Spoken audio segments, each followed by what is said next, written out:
Ayan, for today's video, nandito tayo ngayon sa Diwata Minimart. Piplis ko sa inyo ang aking mga tinda sa Minimart kung ano ba inyong pwedeng mabili. Ayan, may mga itlog, may mga sabon, may uling, at may mga kung anis-anis pa. Ayan. Mamili lang kayo at saka pamain. At siyempre mga sitsiriya. Ito ang labas, dito sa labas. May uga ka mo, may uga, may buwad. May uga, may buwad. Asan yung uga? O sige. Ayan, ayan, ayan siya. Tapos ito naman yung display sa labas. May cotton buds, kumparado ng inyong mga talinga. Tapos, ayan, may buwad. May buwad, may uga, ayan. May munggo. Kung Friday, pwede kang bumili ng munggo. At siyempre may CCTV, ayan. Para masite ko ang mga alikuan. Ang mga matod nila, masite ko. Pasok tayo sa loob. Let's go. Ayan, pagpasok mo, ayan, ang refs. Ayan ang ref natin na super laki. Bubungad pa rin ang mga groceries. Mga ganitichi. At syempre mga ganito.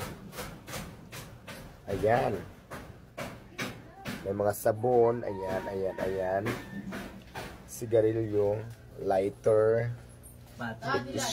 Battery, mga ganyan.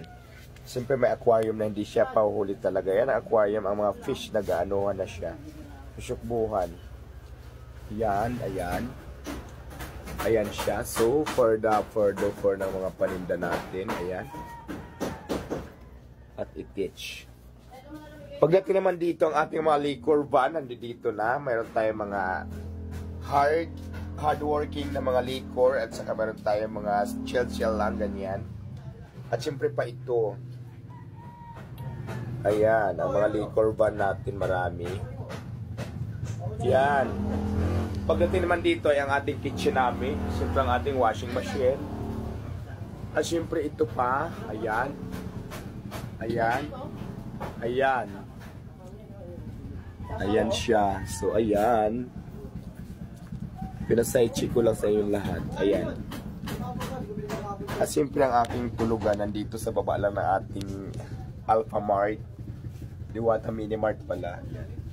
So yun lang.